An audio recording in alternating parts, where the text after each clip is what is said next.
in our debate so far, or as far as I know in this House for many years.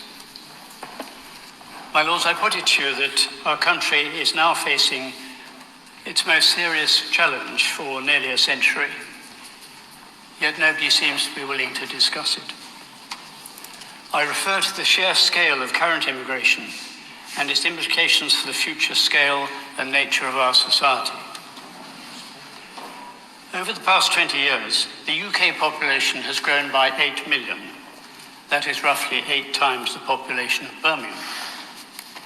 85% of that growth has been due to the arrival of migrants and their subsequent children.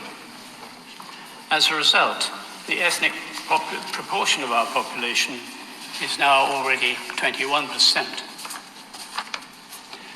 My Lords, recent Conservative manifestos for 2010, 2015 and 2017 all promised to get net migration down to tens of thousands.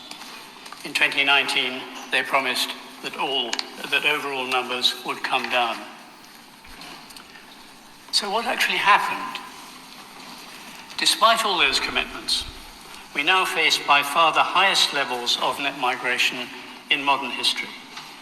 The total for the last 2 calendar years was nearly 1.5 million for the 2 years taken together.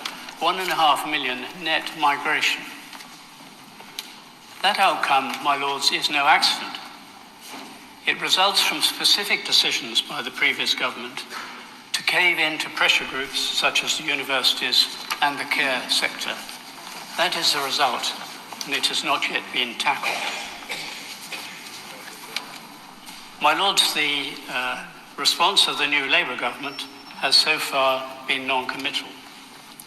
There are no serious measures to reduce net migration, and no targets have been set.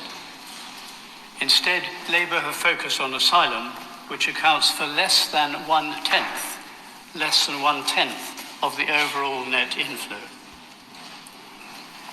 Yet even if they were able to achieve a reduction in net migration, let us say to 350,000 a year, about a third of the present level, the population of the UK would increase by 9 million by the mid-2040s. That is roughly the population of London.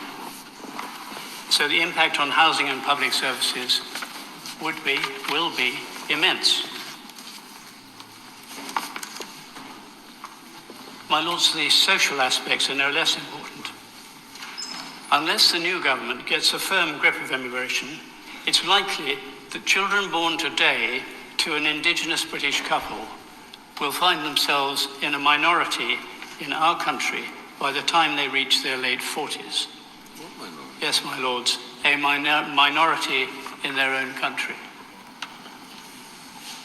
Change on such a scale, and against the oft-repeated wishes of the current majority, carries very serious risks for the future stability and cohesion of our society.